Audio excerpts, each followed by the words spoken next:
Okay, we have finished Emaths chapter 5 and now we are going to do the homework questions discussion. You should be able to do all the questions here. There are 4 things that you need to be able to do for this chapter. The first one is to be able to draw graphs of this form y equals to ax to the power of n. Okay, the n is the power, and the power in your syllabus ranges from -3 to -2. That means you must be able to draw graphs that are n equal to -2, -1, 0, 1, 2, 3. Okay, this is required by the syllabus. Now, what do I mean by all this? Actually, I studied all this, but I'll just show you this so that you know what's going on.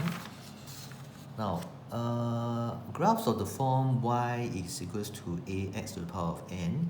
They are known as power graphs. Okay, the n is the power. So in your syllabus, you must know how to draw graphs for 0, 1, 2, 3, -1, and -2. Okay, and what is n equals to 0 or 1? They are straight lines.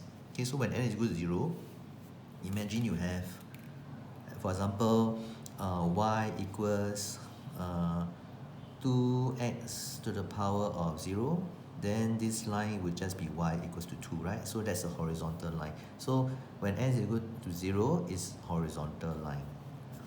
How about when n is equals to 1, then it'll be your y equals to mx plus c. Okay, so you have either here, in this case, your c is 0, so the line passes through the origin. I'll take a snapshot for this for you later. Okay, you just understand what is the meaning of when the power is 0, when the power is 1, when the power is 2, then it's quadratic. Okay, when the power is 3, when the power is 3, then it's a cubic graph going this way. When the a is positive, remember to label your intercepts. Okay, when it's half x cubed, then your y-intercept is 0, right? So your curve must pass through the origin 0 here, 0, 0. But when you have y-intercept -3, it will cut through here. Y-intercept +3, it will cut through here. Okay, so I hope you understand the pattern. And take note, it's something like, positive gradient, and half is positive, right? It's something like your linear graph. So it's going this way, yeah. What if the gradient is negative for your linear graph? Is going this way, right? Going this way, going downwards. So same thing here, going downwards. Now, some of you may have problem drawing this graph. Okay, just remember, I believe all of you know how to draw this. It's just going upwards, then you make a U-turn. It's like you're going to go turn this way, become a set face, but you change your mind and you go back up. Okay, yeah. So most of you would have no problem drawing this, but some of you would have problem drawing this. You will give me some weird shapes. So my advice to you is always to think of the x-axis as your mirror line. So you flip this curve this way. Okay, you flip this way. Wouldn't you be getting this? Okay, which is this. All right. And if you were to flip this the other way, flip down, you'll be getting this, which is this, right? Okay, so always take this as your reference if you're confused how to draw this. But after some practice, you should be able to do it, okay? So this is n equals 0, 1, 2, 3. Now, what happens when your power n is -1, -2? Then you will end up with reciprocal graphs. Okay, something we learned last week. So reciprocal graphs is of this form. Okay, your n is -1, meaning you will have something like y equals ax to the power of -1. Now, you learn in your indices that when you change this to positive index, the x will come down to the denominator with a positive power 1, right? So this is an example. For example, 2 over x. So that's a reciprocal graph you learned that day. If your n is -2, then you will have something like that. Again, your x to the power -2, when you change it to positive index, the x gets thrown downwards with a positive power. So an example is 2 to the power of x squared. So all these are reciprocal graphs. Okay, now before we start the homework, I thought maybe we would just have some exercise on this, some more exercise. Okay, I hope you can see clearly. Okay, now I have here 6 examples. Let us try these 6 examples. Now, reciprocal graphs, okay, they're very easy to identify as long as your x is at the denominator with positive power 1 or positive power 2, right? It is a reciprocal graph. Okay, and reciprocal graphs, when you draw or sketch it, right, it will be either two of these, either this, or this, either of this, with the x and the y-axis being the asymptotes. Okay, now if you take a look at this, y equals 2 over 5x, let us try to identify the a here. The a, which is the coefficient of x to the power of minus 1 in this case. For this question, right, I can alternatively give it to you in this form. You must know that it's the same thing as this. Okay, now how do I draw this? When the coefficient is positive, okay, there's a few ways to do this kind of question. You know that it's going to be this and this. It's something like positive gradient. Okay, so it's this quadrant and this quadrant. Okay, that's one way to look at it. All right, another way, the common sense way is this.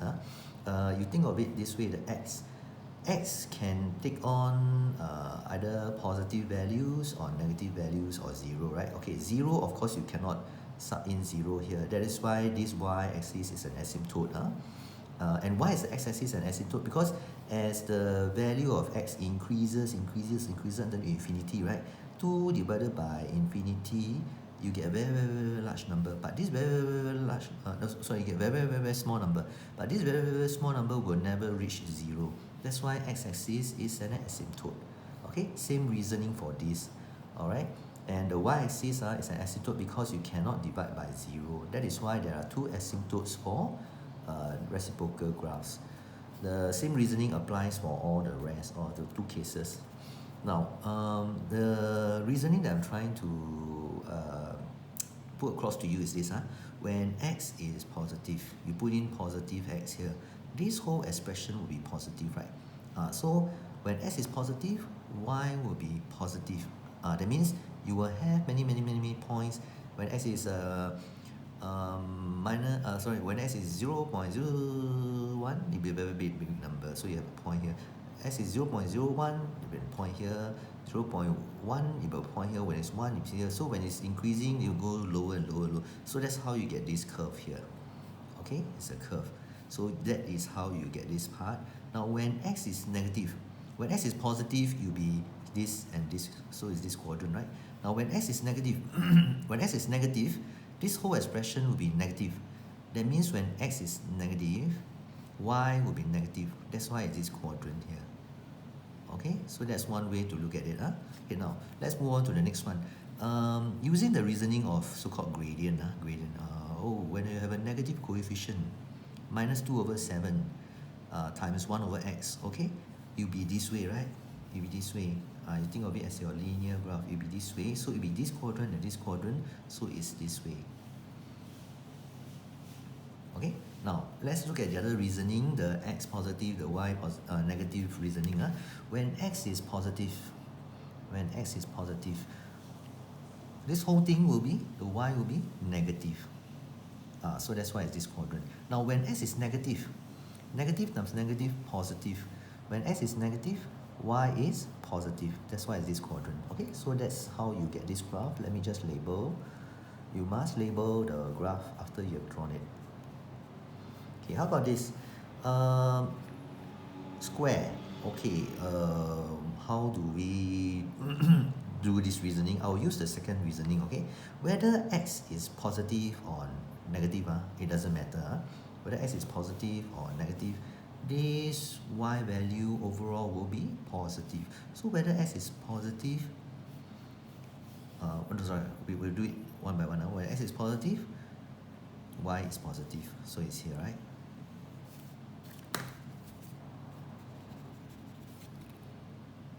When x is negative, then you square it, it's still positive, right? So it will be here.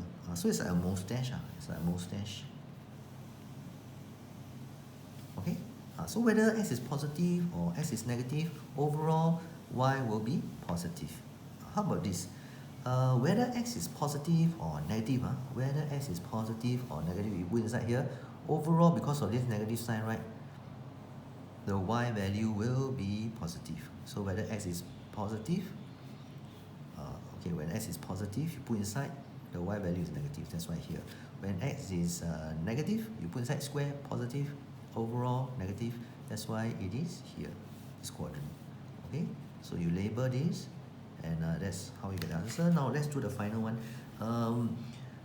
Okay, what I mean here is this, identify type of graph. So when you see graphs like this with the x at the denominator, right, you must be able to recognize that this is reciprocal graph, either like that, like that, like that, like that, like that, like that, like that, okay?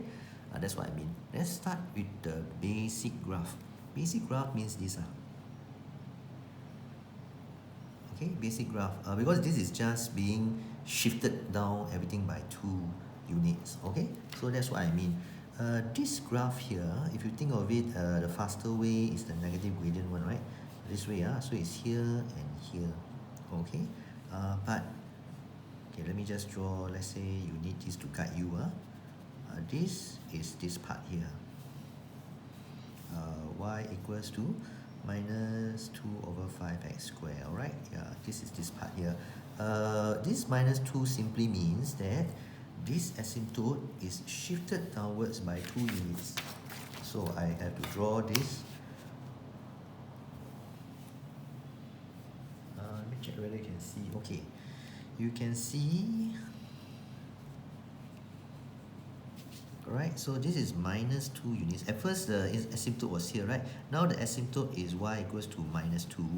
This is your asymptote. And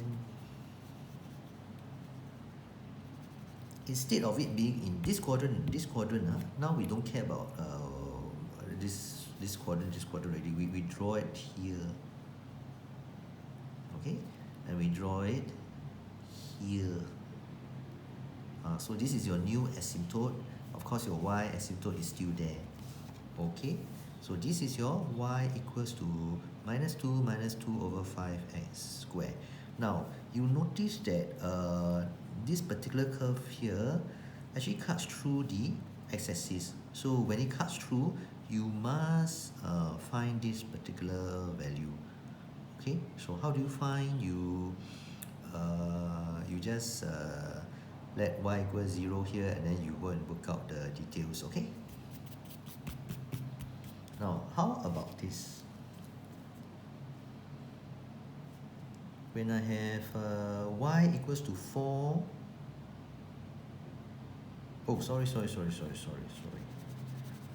see wrongly, sorry, ladies and gentlemen, this is a square. Blind, I didn't see the square here. Okay, so it should be like that. Okay, the inverted mustache. Alright.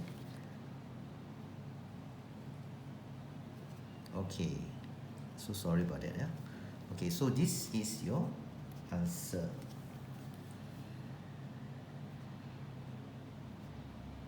Okay, yeah, so this is your y equals to minus 2 over 5x squared, which is this shape, and then everything shifted down by minus 2.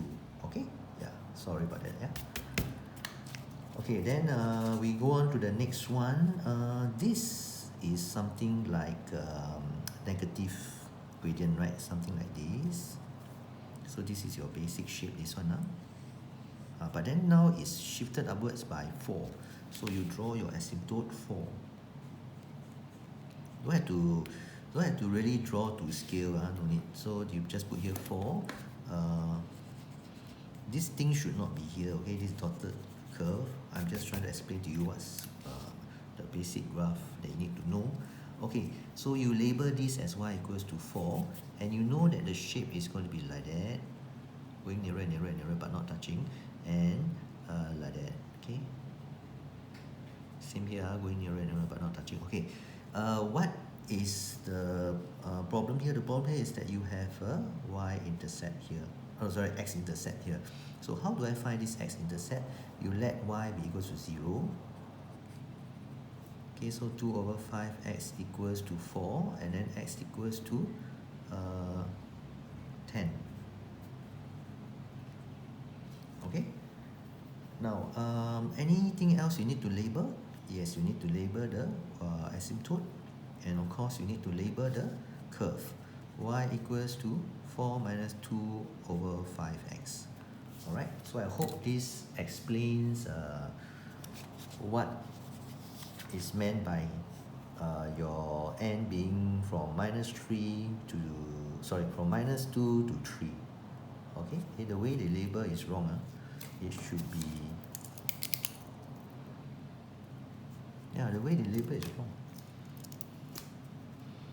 Okay, this is terrible. It should be minus 2 here, and it should be 3 here. Sorry, it should be 3 here. Okay, please change on your worksheet. I don't know whether you have this same mistake on your worksheet, because mine is an old copy. Alright, please check. Okay, so that's the first thing you need to know. Don't worry, I'll send you a copy of this later. That's the first thing you need to know. Okay, and that is what is meant by power graph from minus 2 to 3. Alright, now the next thing is draw the graphs of exponential functions in the form y is equals to k(ax). Now, notice this. Exponential functions are of this form. K is a constant, that means it's a number, and a also is a number, okay, but the x is a variable, and x is at the index, right? Index, or at the power, okay, or what we call the exponent. So all these three words are 1, 2, 3, they mean the same thing. That means they are at the power, x is at the power. Okay, so all these graphs are of this form. If you have exponential increase, then it'll be like that. Okay, like the COVID-19, the number of cases is going up like that, right? But without the negative value. Okay, so now I want to highlight one thing. Notice the position of, or the where can x be located here and where x is located here, the position. This is at the base, this is at the index. Alright, so you must notice that there's a big difference between these two equations. They are totally different. Okay, that's one thing. The other thing is also notice that for your reciprocal graphs, okay, you notice that the graph does not cut the y-axis at all. It doesn't cut. But for exponential graph, it does cut.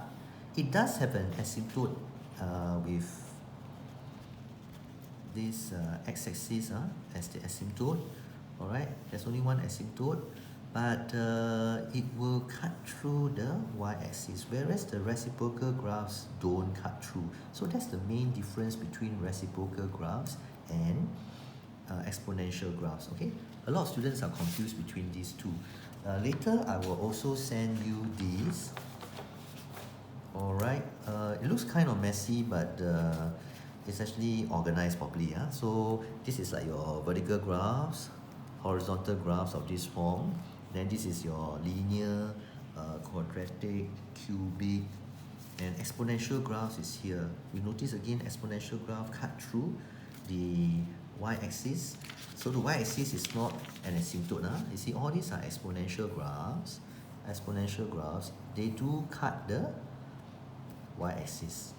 Okay, compare it with your reciprocal graphs 6 and 7. Okay, later I'll label for you. I will do a snapshot of this and I'll send you this later. So you must know the difference between these two, because in the exam most of the time students make mistake. They just draw and they get confused between these two. Okay, so you know this, and you know how to draw a tangent to estimate the gradient of any point on a curve, right? If I want the gradient of the curve at this point, then you draw a tangent. Okay, by right this is the way, so roughly equal spacing and only touching that point. Okay, if I want a tangent here, if I want the gradient of the curve here, then the same thing, I do this. Okay, so if you can notice, as the curve, as the x value increases, right, the gradient of this curve actually increases. Now you must understand that for this topic, right, on estimating the gradient of a curve by drawing a gradient, you must understand also what this means. This gradient, right, is, of course, you know, is rise over run. But sometimes when they give you a practical real world question, and then they put here, let's say, height of child. Okay, then this is time. Then this is the meaning of the gradient will be the rate of increase of the height of the child at this particular moment. Let's say this is t equals to 5.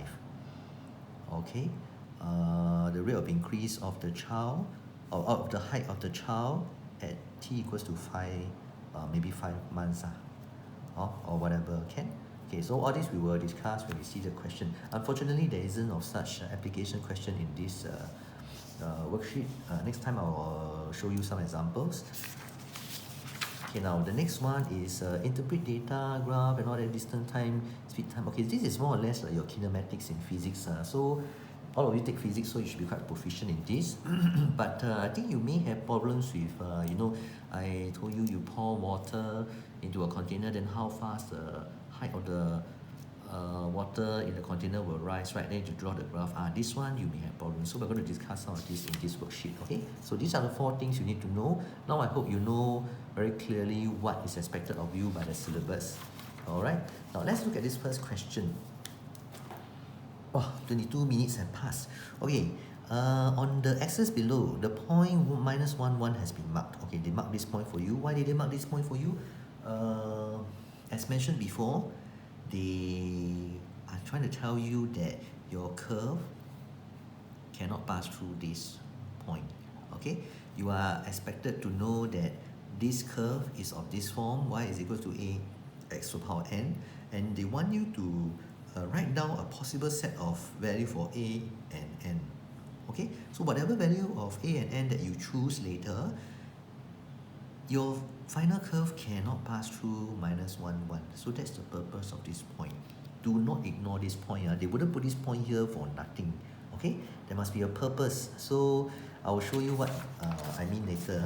Okay, having gone through with you the recap just now, right, I think you should have no problem telling me that this should be of this form, right? A to the power of x squared. A to the power of x. Okay, correct or not? X squared, then it will be a reverse mustache and a mustache. Okay, so now the question is this. What is the value of a? Now you see, when I write it down as y is equals to a over x, right, I'm actually telling the examiner that I already know the value of n, because when I express this as a x to the power minus 1, right, this minus 1 here is your n. Okay, so I already know that my n is minus 1. This minus 1 here tells us that it is of this shape, either this or this. Okay, now how do I tell the examiner that it is this, something like a negative gradient? We discussed just now, right? Your a must be negative. Okay, so let's say I choose minus 1 as a example. Let's see whether it works or not. Okay, when you see, this point should not lie on this line, right? So when x is equals to, I sub x equals to minus 1, my answer for y, right, should not be 1. If it's a 1, then I'm wrong already. Okay, come, let's try. So y equals to minus 1 over minus 1 like that. So it's cannot. Yeah, cannot. Because it means that when x equals to minus 1, right, my y is 1. Minus 1, 1. That means if my answer, if I tell the examiner that my answer is y equals to minus 1 over x, right, I'm telling the examiner that, oh, actually it's a curve like that, which is not true, right? The curve that they've given us is a curve that is higher than this one that I'm proposing. Okay, so how do I do this? It means that my this one is wrong. Okay, of course the negative is correct. The negative is correct. We're trying to find out now negative what number. Okay, and one obviously is wrong. Okay, so how do I do it? Now you have to work out the smart way. You know that if this is minus 1, 1, this point is minus 1, 1, so this must be minus 1, this must be 1. Okay, and if you go and take a look, this one, this length equal this length, okay, then this length equal this length. Oh, actually this point here, when x equals to minus 1, it should be 3. Okay, so minus 1, 3. Oh, which means that actually I should sub in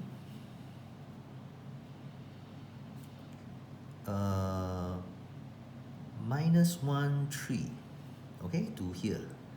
Yeah, so 3 equals to minus 1 over, sorry, wrong. A over x is minus 1. Oh, which means my A is minus 3. So it should be this. Meaning that if I were to write it in this form, it should be minus 3x to the power minus 1. Where your A is 3, your N is minus 1. So this is your answer. You must write this because they ask you for possible set of A and for N. Alright, so I hope you understand clearly what this question expects from you. Okay, so realize the importance of this point here. It helps you to get this value. Okay, the shape is settled by the n equals to minus 1. But n equals to minus 1 can be here or here, you see. So also this this location here actually tells you that the A must be negative, something like negative gradient. Alright, let's move on to the second question. On the axis below, the point 1, 1 has been marked with a dot. Okay, 1, 1. So these two are 1, 1. Okay, 1, 1 and a 1, 1. Alright, indicating clearly any intersects with the axis. Okay, even if you don't say this, even if they don't say this, you must also indicate the x or y intercept if there's any. Okay, you are supposed to sketch this. Now, they have written it this way, but you should know that you must rewrite it as this. Okay, now this is something that I just revised with you, right? Something over x squared, so it's a reciprocal graph. And for this particular question, it is like a mustache or a reverse mustache, right? And in this case, because there's a minus, so it's a reverse mustache. Oh, which means that definitely doesn't cut this. But because they give us this point, they're trying to tell us that this is 1 and this is 1, which means that this is minus 1 here. So you ask yourself, does your curve pass through 1, minus 1? Okay, so let's try. You sub in x equals to 1 here, your y will be minus 1. Oh, so it does, right? It does pass through 1, minus 1. So your curve, by right, should pass through here.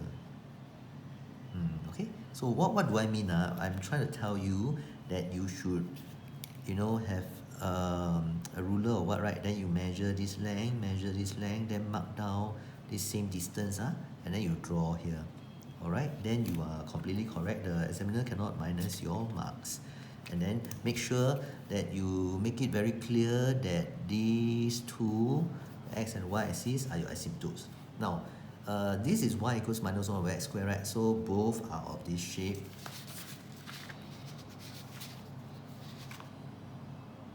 You try to make this side as symmetrical as you can. Okay, but just a roughly symmetrical, that will do. And then label your equation. Okay, any intercept, x or y intercept, don't have, then you move on. Okay, then you move on to the next one. y equals to x cubed minus 1. Now y equals to x cubed is this way, right? Y equals to x cubed this way. Okay, y equals to x cubed minus 1 will be lowered. Okay, lowered. Okay, now never mind. We draw y equals to x cubed first. Y equals to x cubed. Does the point 1 pass through this? It certainly does. Because when you sub x equals to 1, your y equals to 1, 1. Okay, so your curve will look like that, right? Okay, passing through 0. This is your y equals to x cubed. I haven't minus 1 yet, okay? Now, when I want to draw the minus, anyway, this is a dotted one. It's just a rough working. I'm going to erase it later anyway, okay? When you need to draw y equals x cubed minus 1, what it means is that you have a curve, same thing, but you will now shift everything down by 1. Okay, so just now the curve passed through here, right?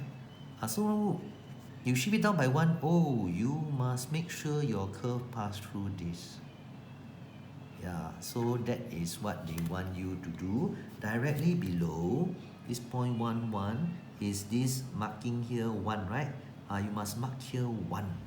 Okay, and it must be directly below. Meaning to say you cannot happy and then draw like that and then call this 1 cannot. Then you're ignoring this point that they're giving you and they'll give you 0. They will say that you don't understand the significance of this point. Okay, so that is the purpose of that point there. Okay, then erase everything away. All your rough working should not be there. All this dotted curve shouldn't be there.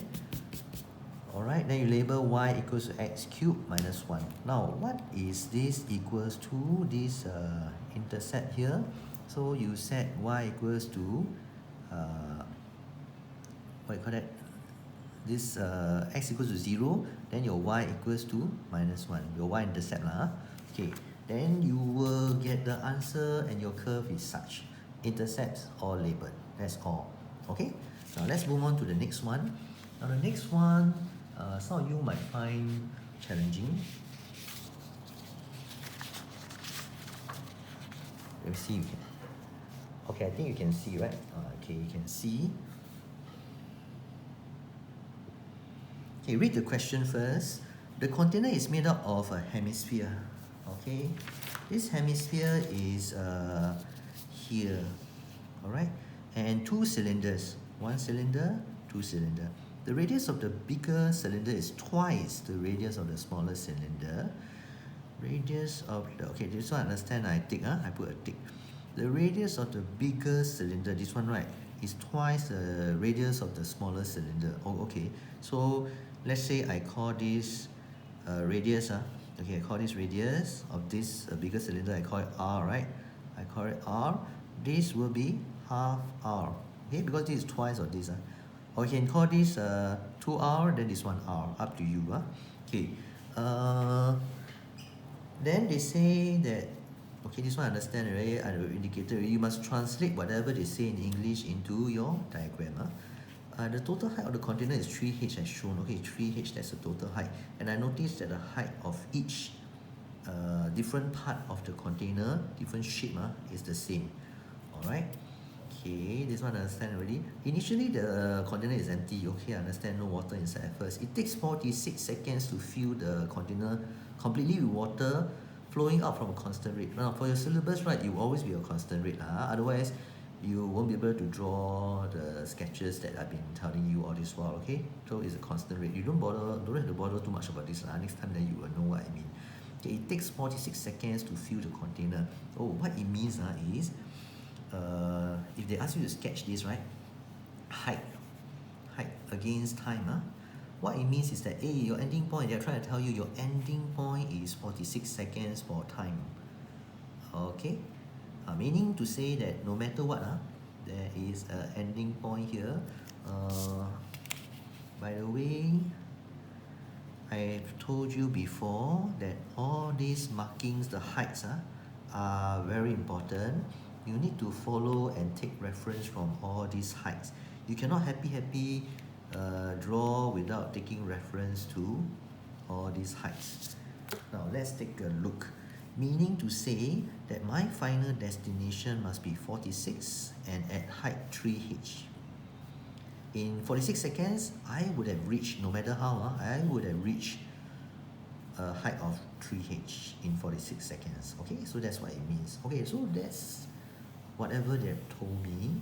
Okay, and I've translated it to the diagram and to these axes here already, right? Okay, now I can ignore this part here. I focus on this already. Okay, let's take a look. Now, when I fill water into the container, what am I talking about? I'm talking about volume, right? I'm talking about volume. Water, takes up space, so volume, right? Okay, then take note here. This part here is so-called narrower. Does it have a uniform cross section? No, it doesn't. Okay, remember what we learned that day? If it's a uniform cross section like the cylinders, the rate of increase or the speed, right? The speed will be constant. Then you will have a straight line. Okay, because actually what they want you to draw is the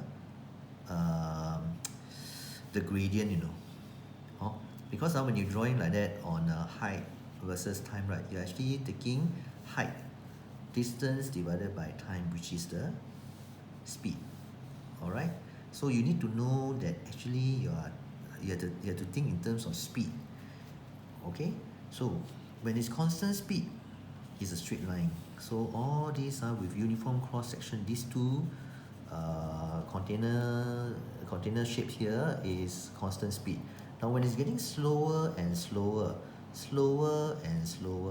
then it'll be a curve like that. All right. When it's getting faster and faster, then it'll be a curve like that. I hope you still remember previous lesson. Okay, but we look at it. We know one look. We know already. This one smaller, right? So it will fill up very fast. Then later slower and slower and slower, and then slower. So it will be like that for this first part here. Okay, a curve. Yeah. All right. And if you remember what I mentioned that time, you see there's this transition at this dotted line, dotted curve here. From here to here, okay, at this point of the curve here, right, don't you agree that the gradient of this curve here, right before it goes into the next container, this gradient here should be the same as this gradient, okay, because more or less this space here is the same. So what I mean is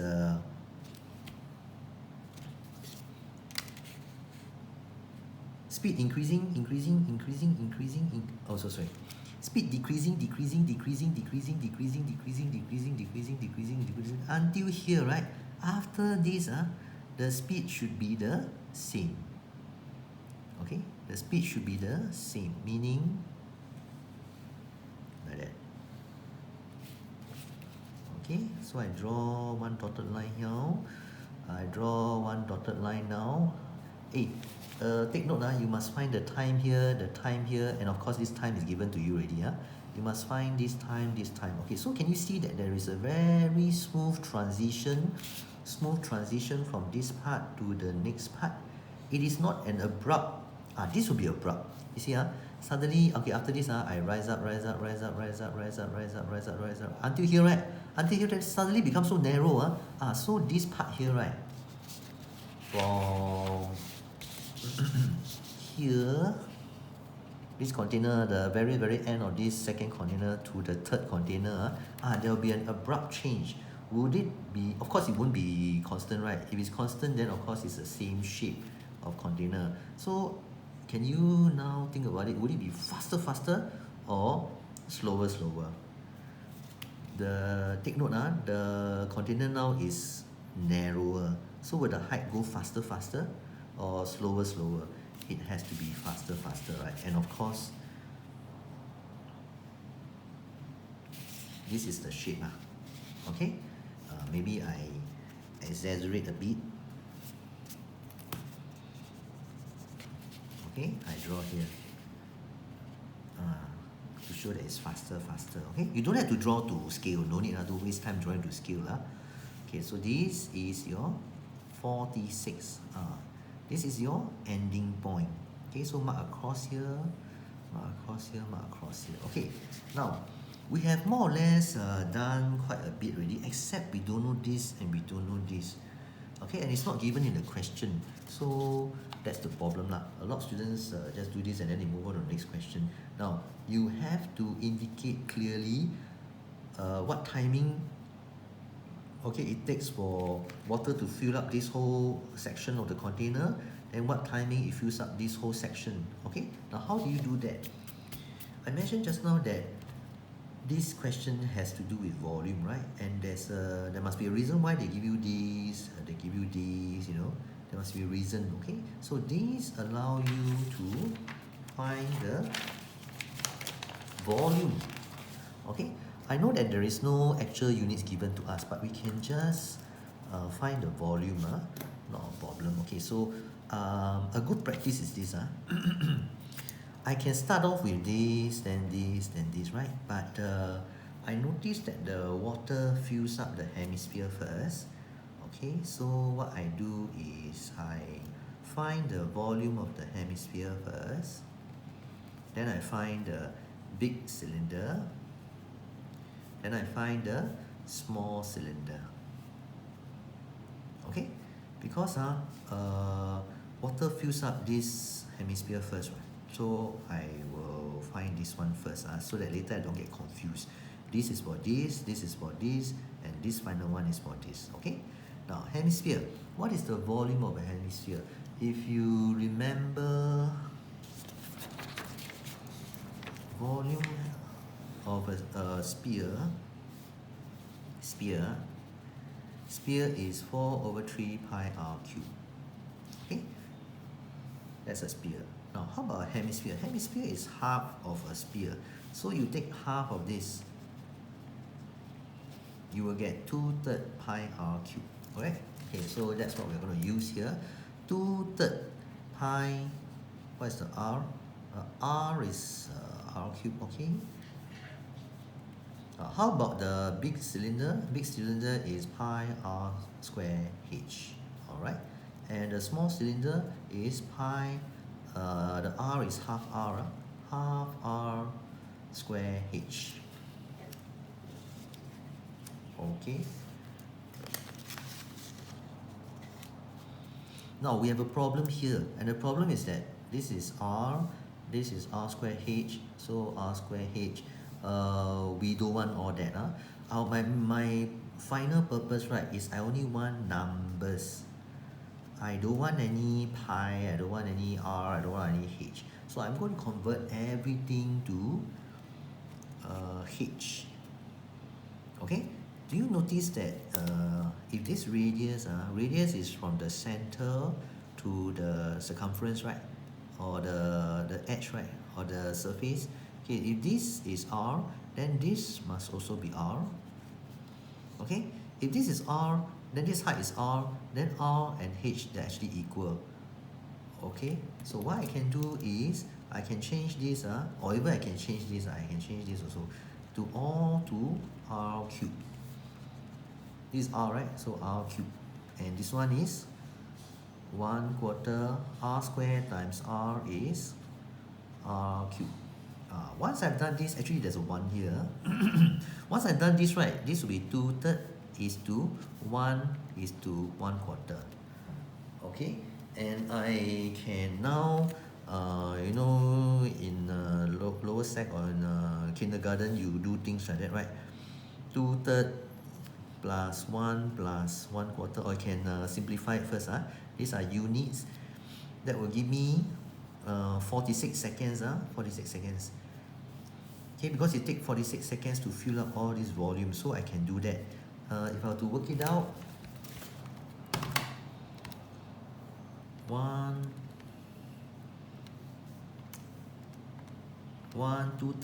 2/3, then you go and plus 1/4. you will end up with 12 over 23 units equals to 46, which means 1 unit is,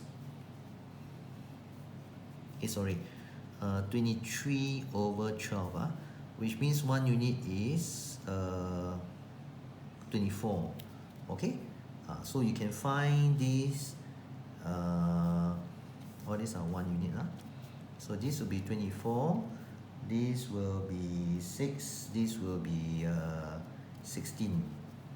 Okay, yeah, so from here you know that it takes 16 seconds for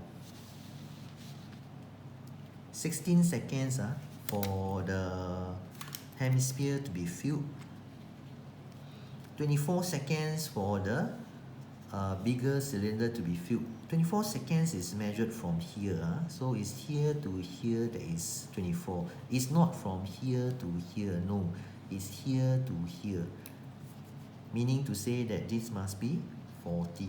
And then it takes 6 seconds, okay, for this small cylinder to be filled. So here to here is 6. Okay, so this is your final answer.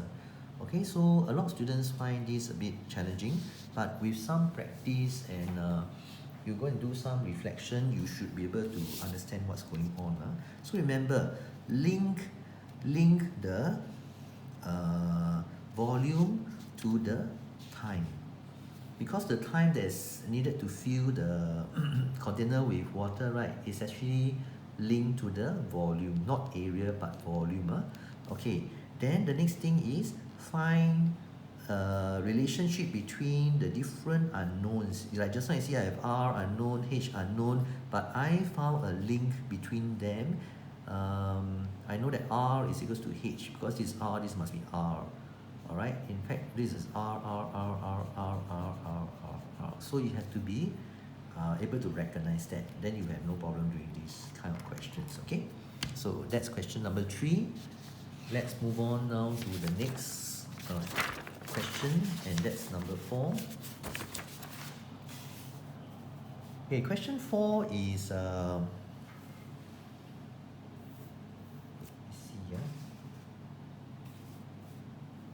let me adjust a bit. Okay, now question 4 is something like what we have done earlier. Okay, now let's take a look and see whether we can do this question. The diagram below shows a container which consists of a hemisphere. Okay, hemisphere is this one, right? Again, a hemisphere, and a cylinder. Where's the cylinder? Our cylinder is here.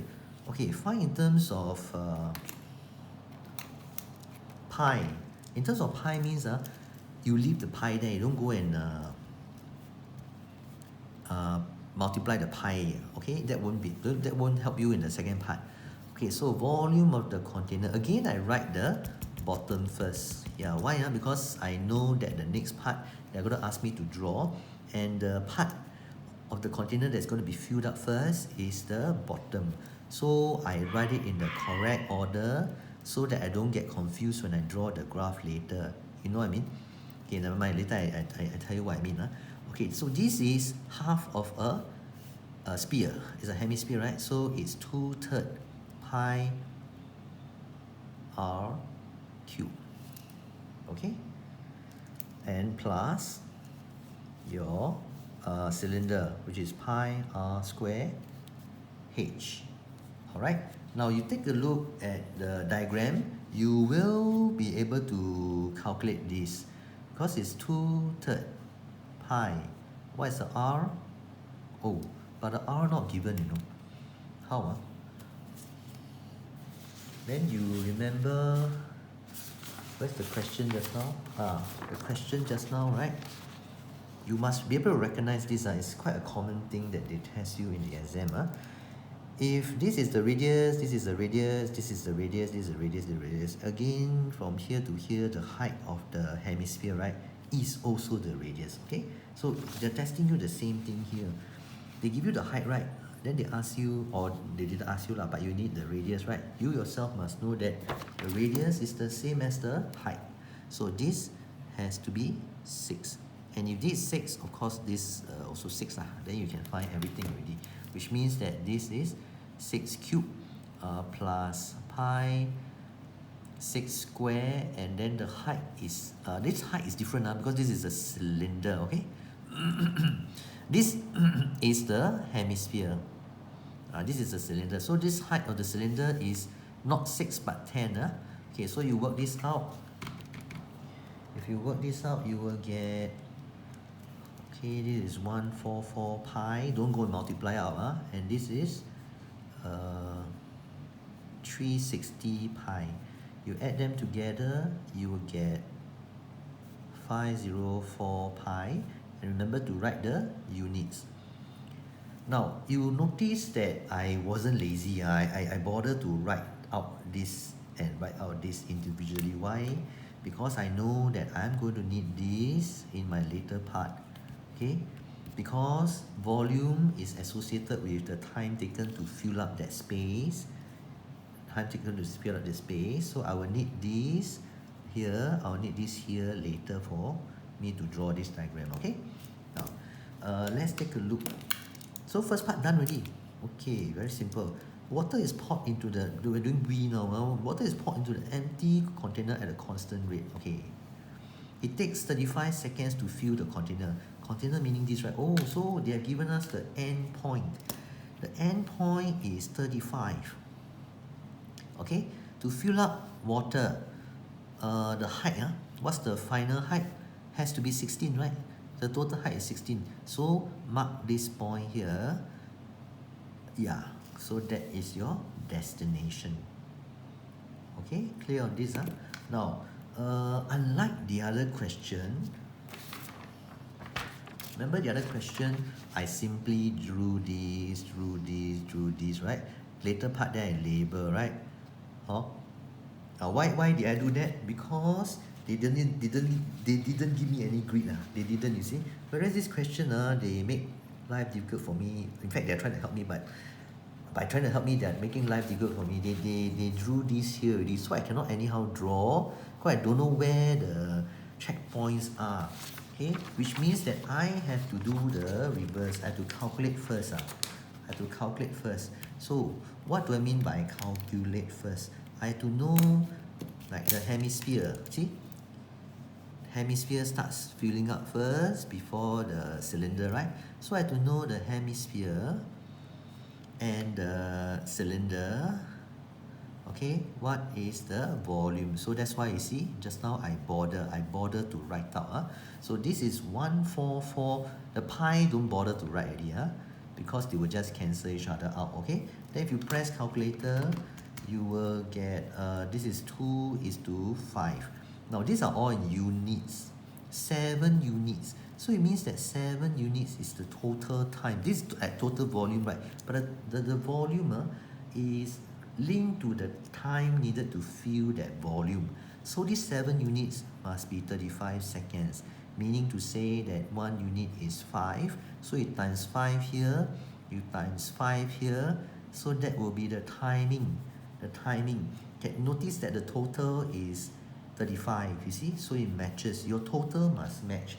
Refer to the previous question.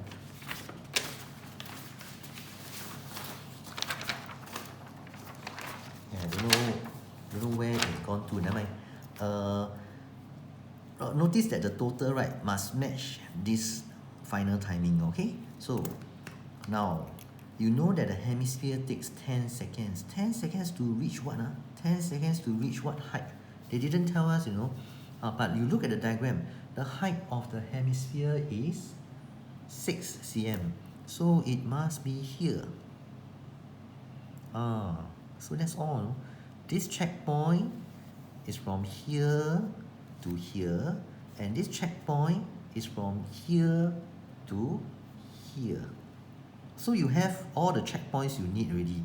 Your job now is to decide or to determine what is the shape. Okay, you fill up water here. Is it going to be constant speed? No, it's going to get slower and slower and slower, right? Slower and slower and slower. So it has to be like that.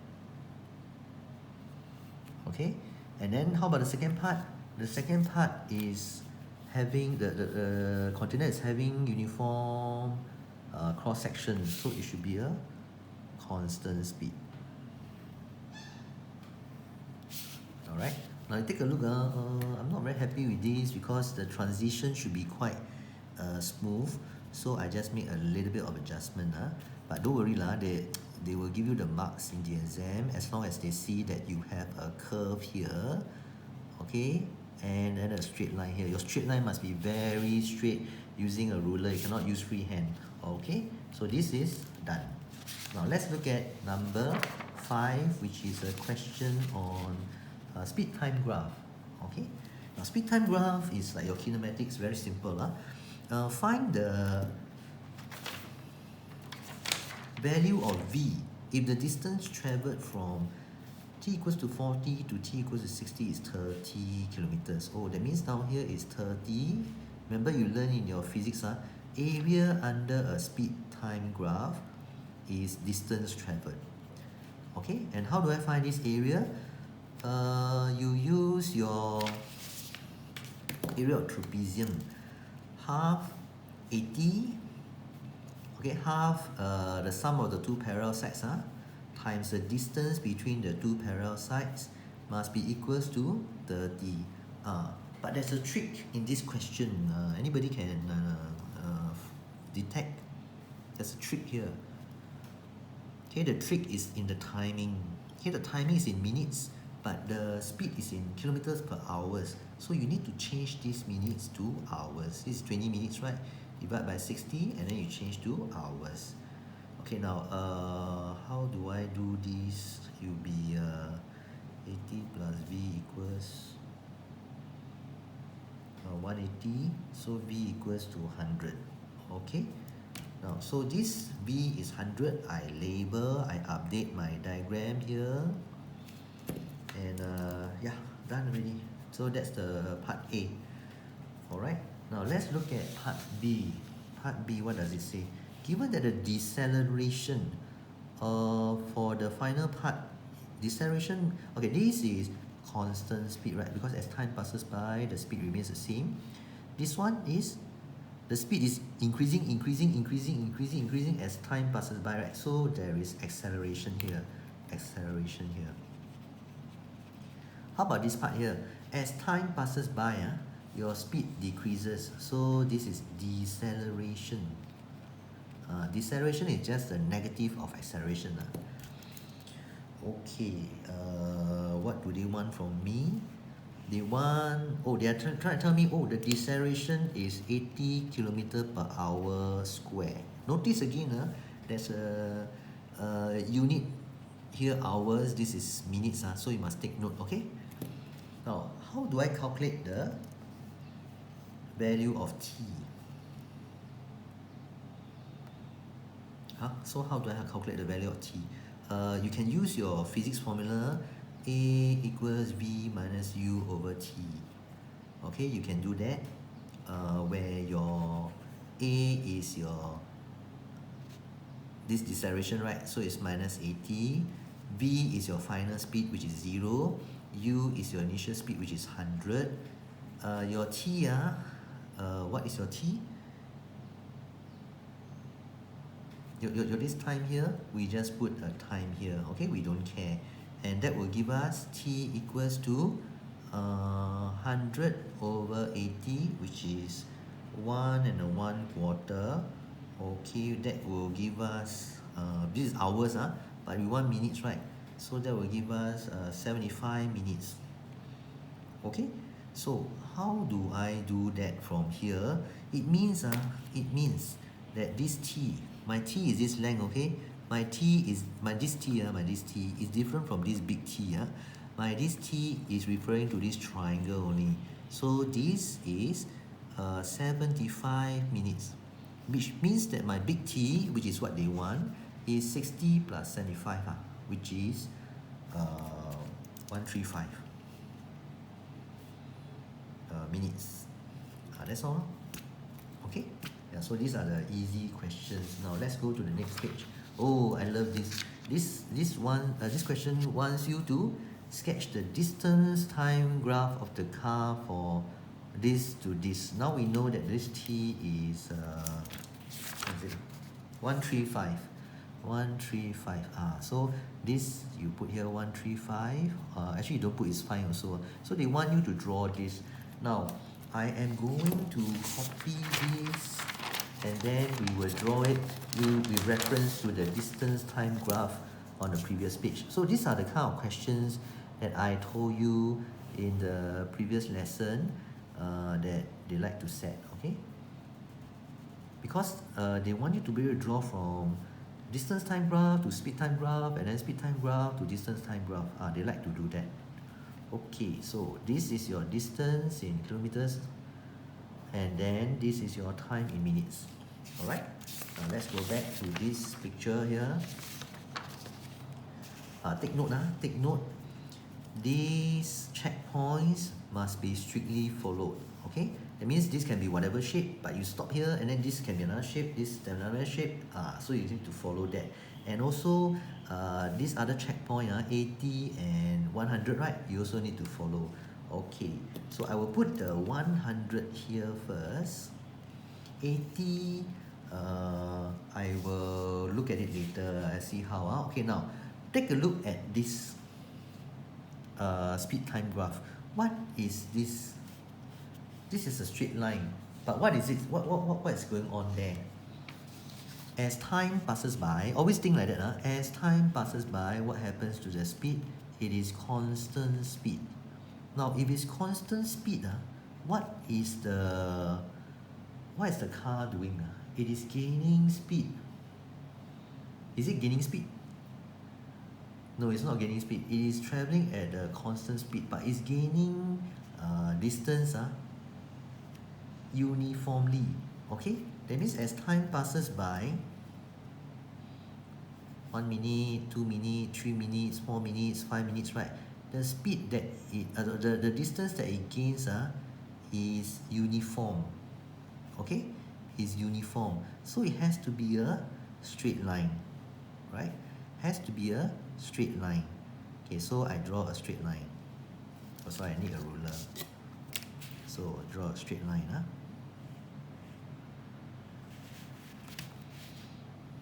Okay, now this is from 0 to 40 seconds. 0 to 40. Sorry, 0 to 80. 0 to 80. Okay, now what happens after that? What happens after that? Do you oh, sorry, this is not 80. It's not. Okay, by the way, I don't like this diagram. Okay, because it won't flow with my next part, so I draw it lower. Okay, sorry, this is distance time graph. So it's not 80. 80 is the speed. So what do I need? I need to find the distance traveled in 40 minutes. Now, how do I do that? Find the area under this graph. And take note, you cannot use 80 times 40 because this is hours, this is minutes. So you need to convert this to hours. So you take 80 times 40 over 60. That will give us 53 and a 1/3 kilometer.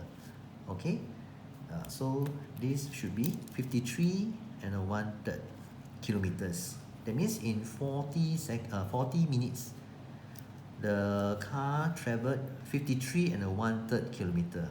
So you draw this line. Okay, now think about it this way. I would like you all to check your answer this way. Distance time graph, the gradient of a distance time graph will give us speed, right? The gradient of a distance time graph, distance divided by time. To find the gradient of this line, right, is distance divided by time. That's speed, right? So it's speed, right? Don't you agree that the gradient at every point here is the same? Okay, it means the speed at every point here is the same. That's why the speed here is constant.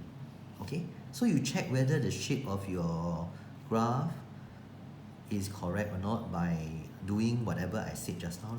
Alright, okay. Okay, now let's do the second part. Second part, the speed is getting faster and faster and faster and faster and faster. Now you think about it, how can this be? If this line goes straight further some more, all the way to 60, then it's constant speed, right? Then you take the gradient here, it'll be a straight line, right? But now, obviously, the speed, according to this speed time graph, is getting faster and faster, increasing, which means that it must be getting faster, faster, faster. The gradient at any point here must be increasing. So how can that be? It has to be a curve in order for this to happen, correct or not? So now let me go through again.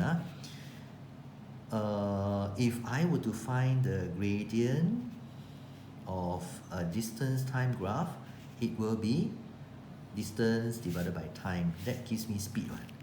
Okay, and I find that, as time passes by, the gradient of this increases. Gradient of this increases means the speed is increasing. That speed is increasing, right? Okay, so this shape is correct. Alright, now I draw this marking here, and then later I have to label this speed. Label this distance. Okay, how do I find this second part here? Actually, it's already found for you, right? They told us just now that the car traveled 30 kilometers from 40 to 60 minutes. So you just add 30, that will give me 83 and 1/3. That's all. Okay, so remember, all these checkpoints must be labeled. Now we have one last job, and that is this. Then it's not 100. Sorry, it's not 100. Okay, I shouldn't copy this because this is distance time graph. This is speed time graph. Okay, sorry, my mistake again. Don't be like me. Don't, whatever mistake I make now, right, you avoid. Yeah. Okay. Now this speed is going downwards. Why is it going downwards? Okay, it's slowing down. It's slowing down, finally coming to a stop. Okay, now is your is your graph going to be a straight line like that? Cannot be, right? If it's a straight line, if it's a positive gradient like that, then if you find the gradient of this line, it will be a line that is flat. Flat like that, right? Flat like that. Okay, but now this line is going downwards. That means what? That means the gradient of whatever is coming up here must be decreasing. Okay, gradient of this point must be decreasing, so it must be a curve that is like that. Alright, let me prove it to you. This is a distance time graph. So if I were to find the gradient at 61, it's like that, right? 62, decrease. 63, decrease. That means the gradient of this curve is decreasing. Gradient of a distance time graph is what? Gradient of a distance time graph is speed. So it's decreasing. Yeah, correct, what? Decreasing. So this curve matches this line here. Okay, so you have to reason it out like that, and you have to practice at home. That's where all the corrections and homework is important. Otherwise, during exam, you spend so much time figuring this out, then time will be up already. Okay, we have one last job, and our job is to find this value here. How do I find? You find the distance here. So distance can be found by finding the area under a speed time graph. You take half times 100 times this 75 over 60, right? Okay, so what do I get?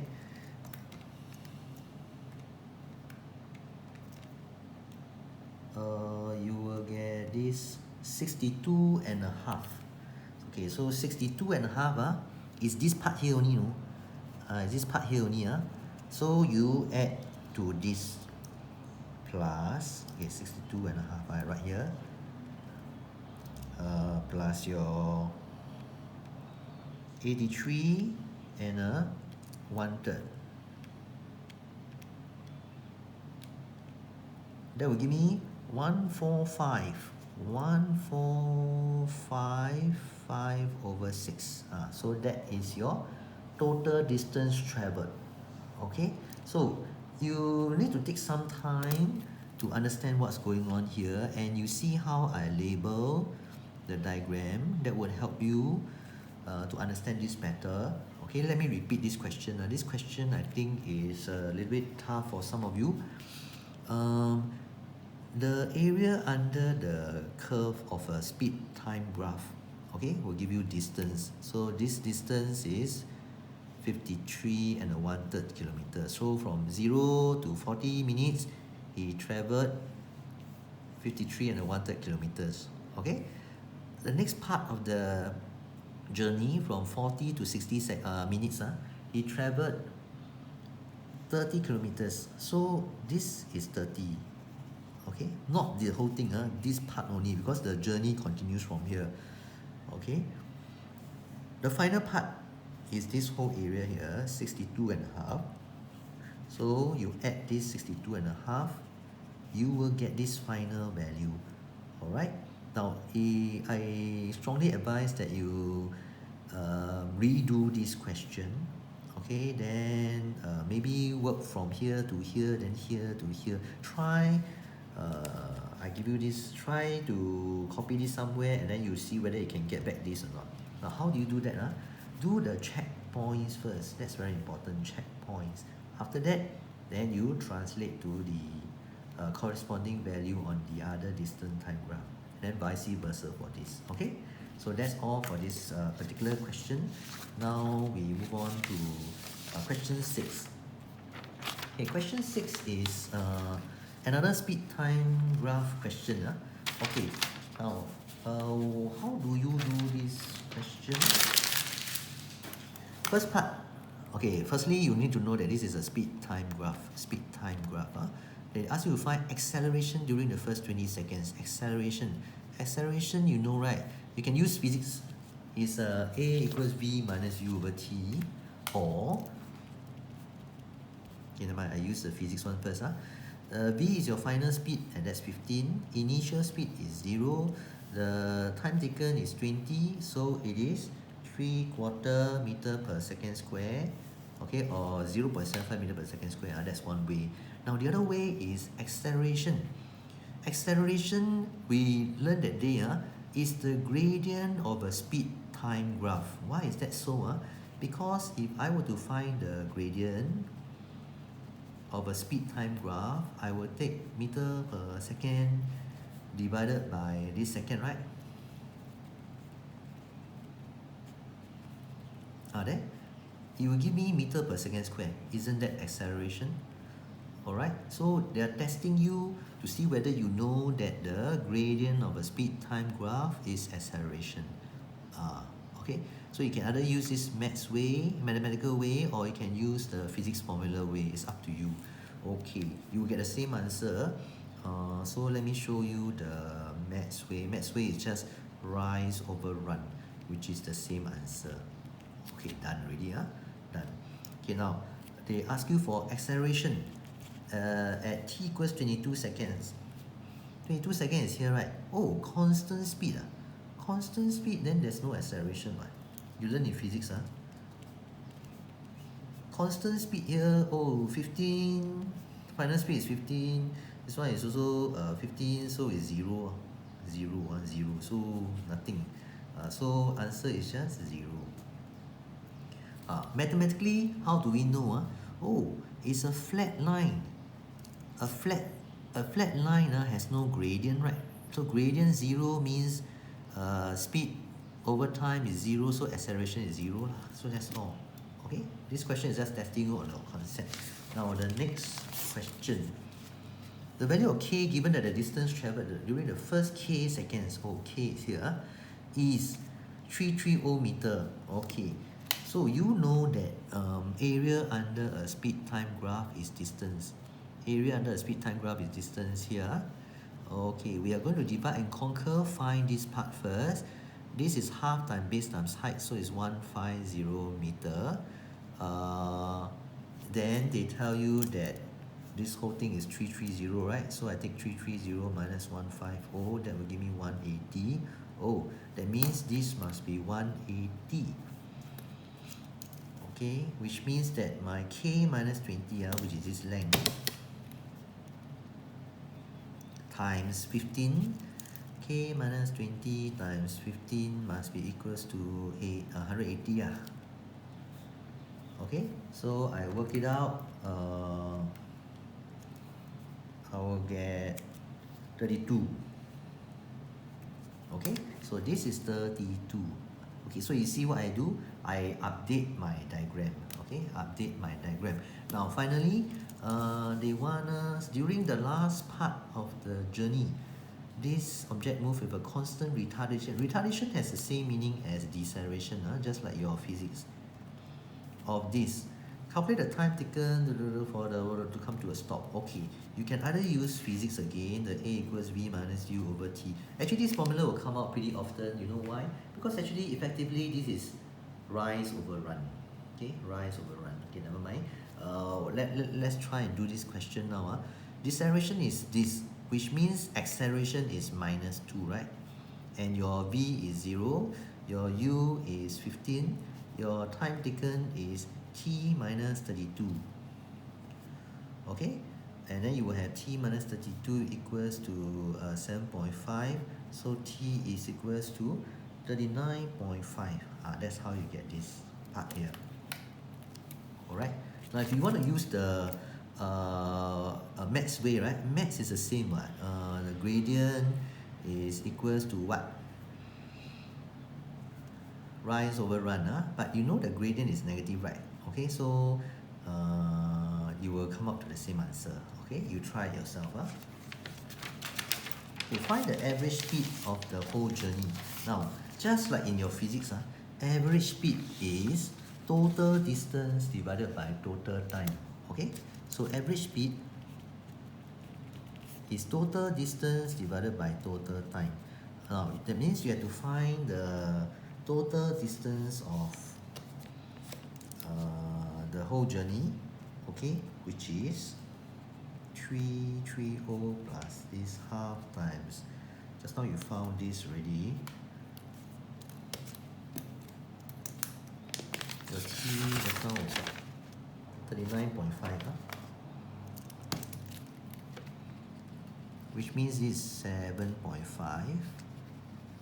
Okay, so you can find your total distance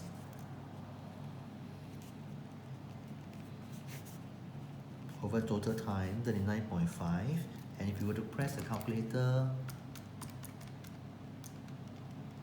okay, you will have this 9123 over 158 meter per second. That's all. Okay, that's all for this particular question.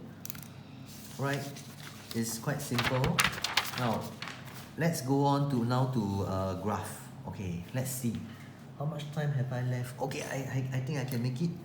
Answer this whole question on a sheet of paper. Okay, actually your question would look like that. Your question will look like that. Okay, mine I divided into two parts. Now, take a look at the question.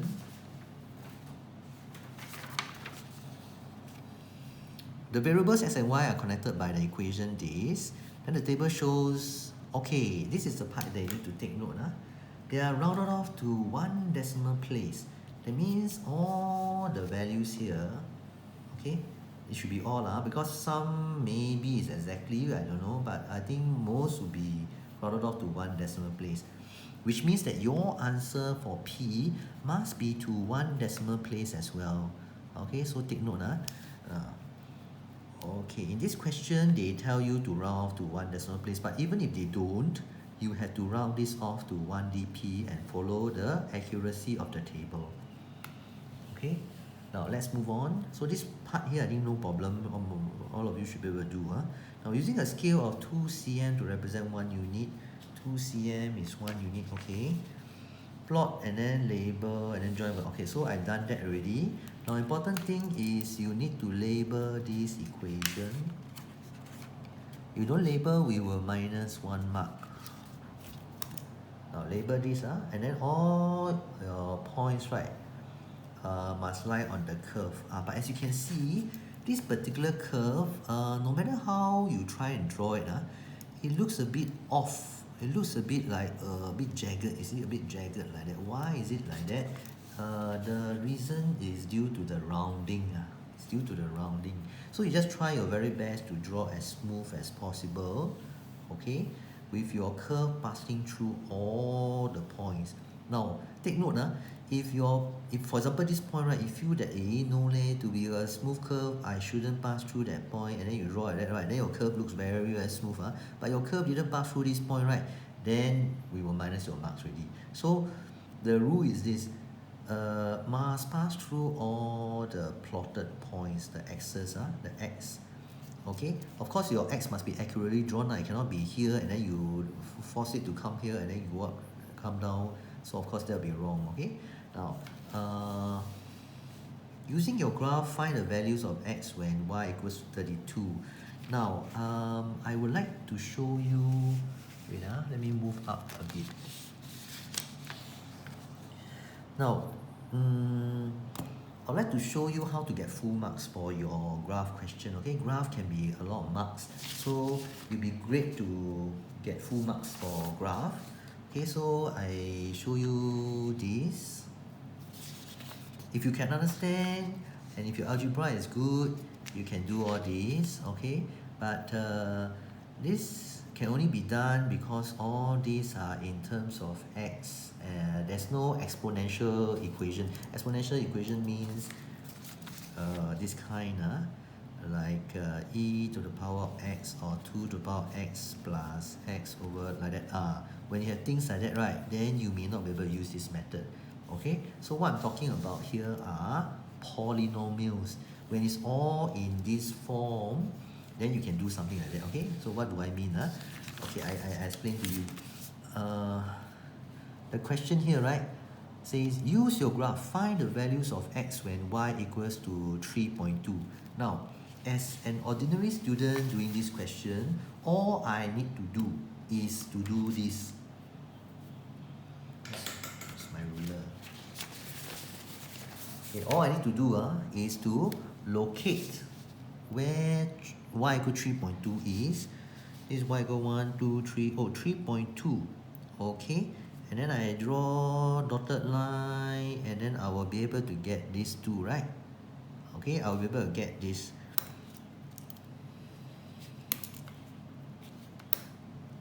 I will draw in red just to show, highlight to you.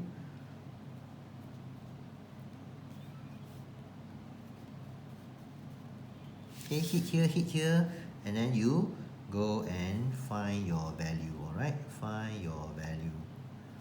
Find your value, okay? So that is what we would ordinarily do as a student.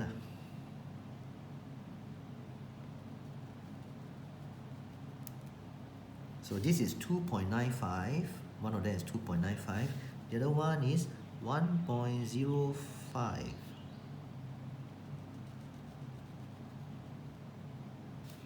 Okay, so this is 1.05 and this is 2.95. And then I will say from graph, even if you don't say from graph, you show this, it is okay. They will give it to you. These are the two answers, and then you will get your marks.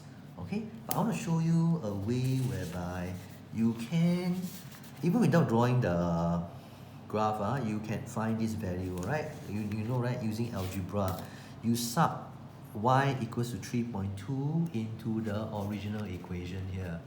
Okay, replace this y with 3.2. Alright, then just like in the A maths polynomial that you just learned, remove the denominator, you multiply by 4x both sides, right? Multiply by 4. Okay, sorry, what I did was I combined the two fractions first, then I multiply 4x on both sides, I'll get this. I put everything on one side, I'll get this, and then I will end up with a cubic equation. Now, from here onwards, I can just use the calculator. Okay, I select degree. You see, polynomial degree. Actually, we learned this in A maths, right? Yeah, so the degree is the highest power. The highest power here is 3, right? So I put here 3. Okay, so now you see, even your calculator knows the degree, so there's no reason why you shouldn't know. Then take note here, if I want to find the value of x, I want to solve for x, right? My coefficient of x cubed is 1. Is that an x square? No x square. Okay, so you must be very careful. You put 0. Okay, then the next one is x. Coefficient of x is minus 12.8. Then you put minus 12.8, then you put equal. Then constant term is 12. Oh, then you can get the answer. Okay, now this takes a bit of not say intelligence, just observation. Minus 3.977. Then you take a look at your graph. I don't see minus 3 point something something here. Don't have. You know why? Because there is another part here on the left. On the left, that's not drawn. Right? They only ask you to draw from 0.5 to 5.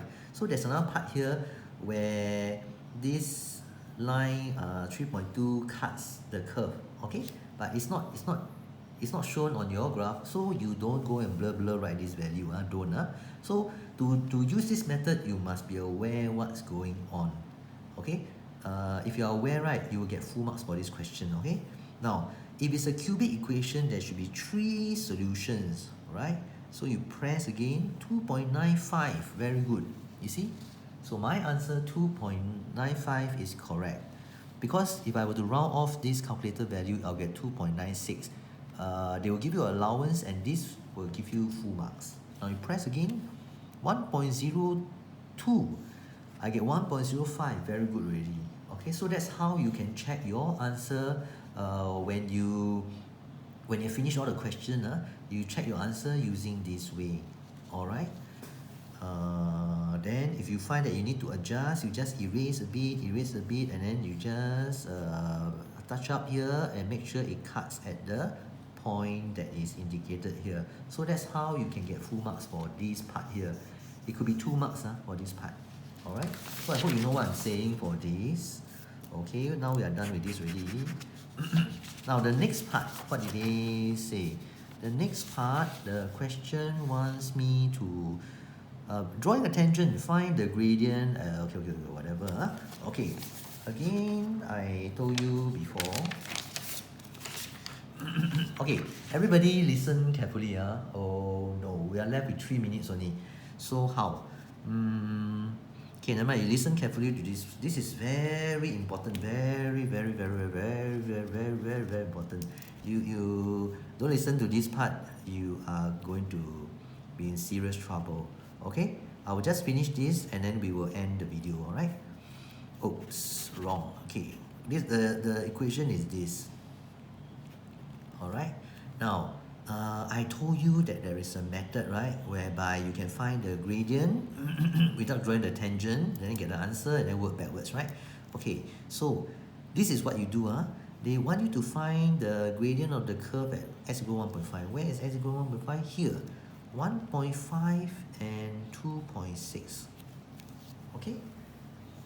Now, how do I use the method that I told you can actually use? You take a point slightly away from this 1.5. So I normally like to add 0, 0, 1, 001. Then you press your calculator.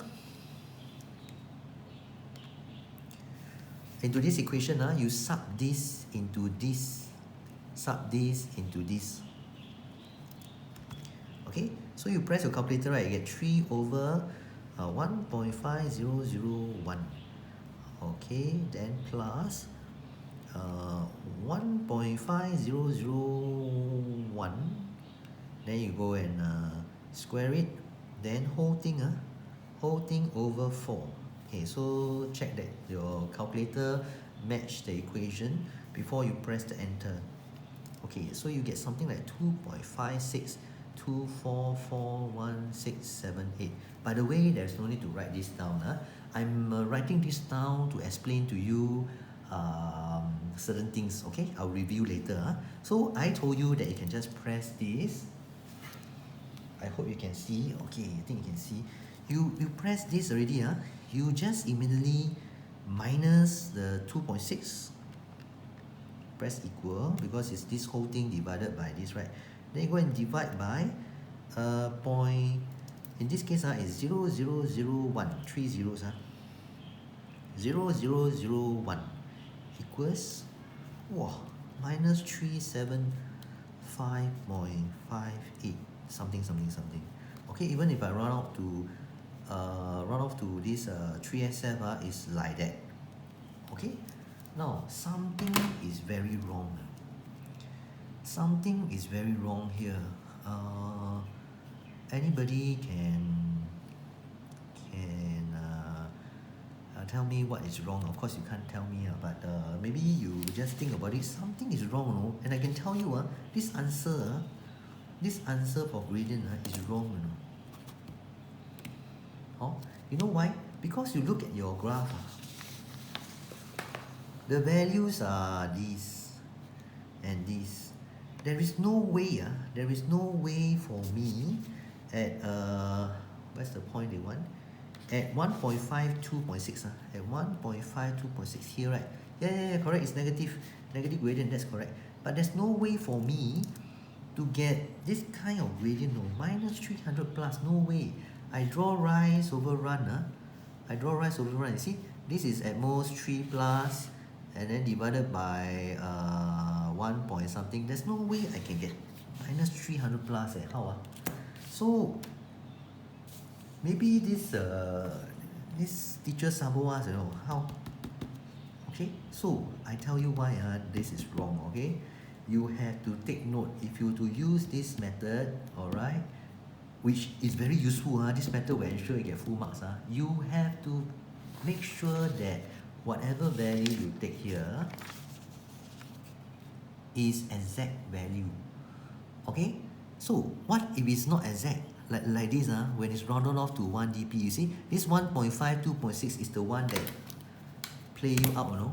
We got trapped by this because it's a rounded off value. The y value is rounded off. The x value is not. The x value is exact because they chose x equals to 1.5. They chose x equals to 1.5, then they find the y value by substituting inside the equation, and then they get this value, right? But they go and round this off to 1 dp. Okay, rounding off this to 1 dp, and then we divide by 0.000, it's going to make a big difference. You know that? It's like, you know the Sheng Siong show, Sheng Siong show, you go Sheng Siong and then buy $1 of things, then you say 100倍, 100倍, 1000倍, 1000倍. If you have 1000倍, right, you earn $1,000. Then let's say I buy $1 of things, then I times 1000倍, right? I only earn $1,000.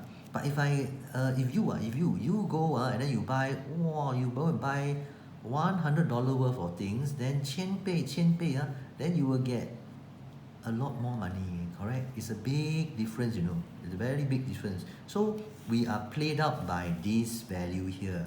Okay, now is there a way to remedy this? Yes, there is. Okay, so you can use the same method.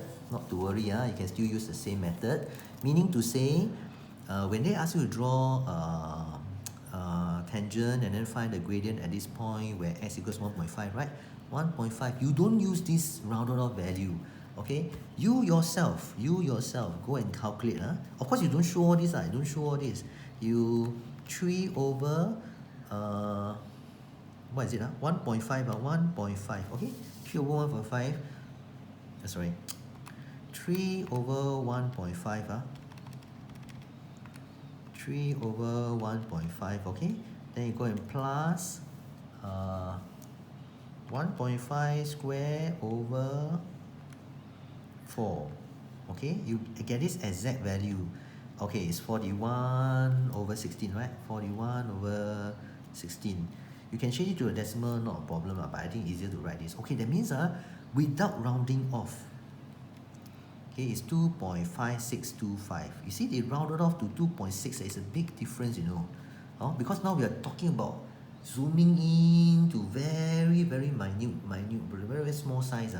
Okay, so now I can do the same thing. I add a 001, and then I calculate the same thing. Okay, so what I do, I take this 3 over 1.5001, then I plus 1.5001, then I square it, then I divide it by 4. Okay, can you see now I'm finding a point that's very, very close to this? Okay, so I will get this answer, which is the same answer that I got just now. The same answer. Okay, it's the same answer, 2.0 whatever. So this is actually correct. I calculated correctly. It's this one that is wrong. Okay, so now I go and do the correct thing. Okay, I go and minus off 41 over 16. Then I get this value. Okay, then I divide by 0.0001. Okay, this minus this is 0.0001. Okay. This one looks more like it. Okay, so it's minus 0.583. It should be like that. Okay. Hey, compare. This is the Sheng Siong thing, very real. Sheng Siong, you buy 30 something dollar, then you change or 百倍 then I buy 50 cents, then 百倍 or whatever, 千倍. So there's a big difference. So this is correct. Alright, so whenever you see this kind where it's being rounded off, right, you must be very careful. Okay, but I think it's worthwhile doing this way. Can I show you another way later? Oh, but it's already 1 hour 36 minutes, but never mind. This is important. Okay, now I don't know whether you remember what to do after this. I told you you need to now draw the tangent with a gradient minus 0.53 something, right? So what you do is this, you pick a very convenient run, and that's 1, right? Run. So the triangle that I'm going to use is 0.58 something, 0.58 something, 0.58 something here, right? Okay, then I will put another ruler here, and then I slide, and then you will find that you will come to this point, right, whereby it touches only that point, 1.5 something here. So just now we were here, right? Then I slide 1.5 something. Okay, then I slide.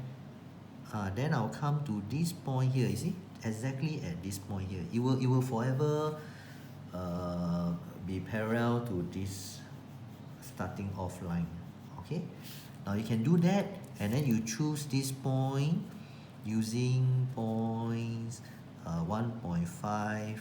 You can use back. Don't use that value you calculated. You use this value. Okay, you use this 2.6. The one that they give you, 2.6, and then you choose another point on your line. Whatever. Then you find the gradient. Okay, x1, y2, then 2.6 minus this y2 over 1.5 minus x1, and then you'll be able to get the answer to 3SF.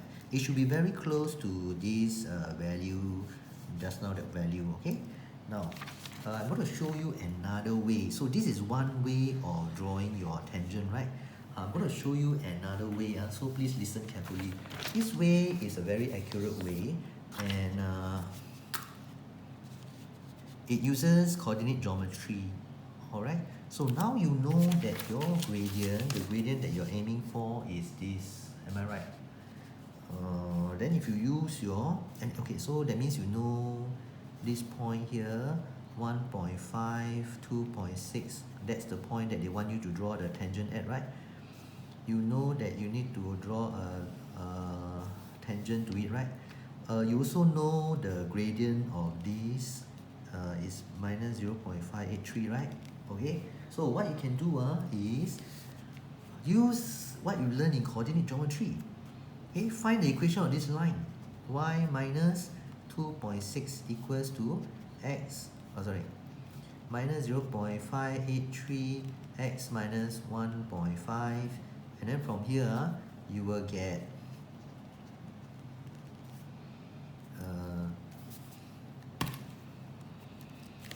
this time this 0.583 times 1.5 then plus 2.6, 3.47. Okay, which means the equation of this tangent, right? This is a tangent, the tangent that you're going to draw. This tangent is this.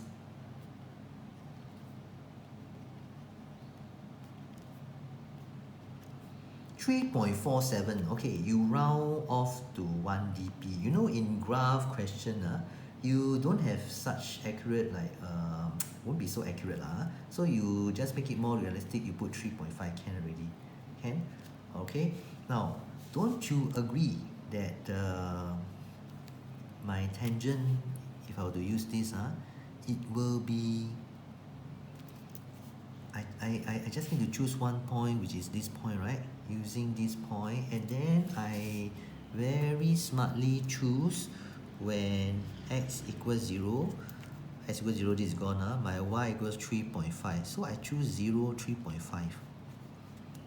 Okay, meaning to say that I choose 1, 2, 3, 4, 5, 3.5 here.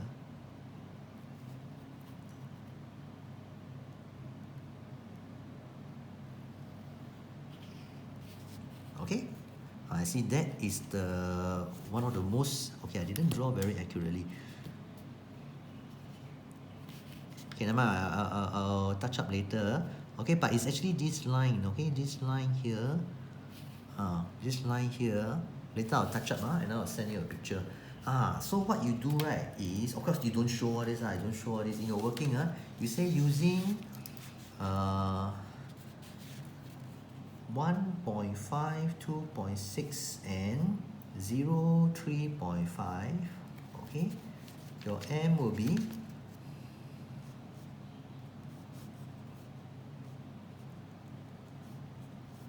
then you go and work it out. So if I were to work it out, right, I should get an answer that is pretty close to what we worked out earlier.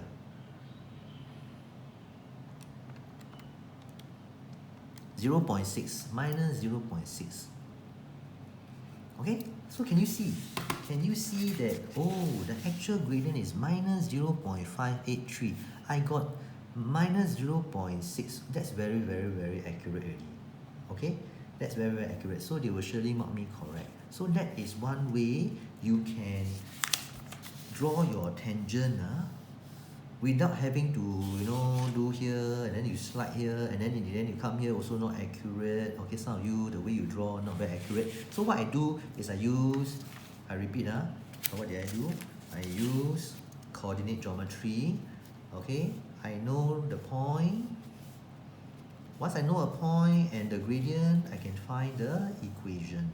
And once I've gotten the equation, I very smartly choose a point that I can see on my graph here. I could have chosen x equals to 1.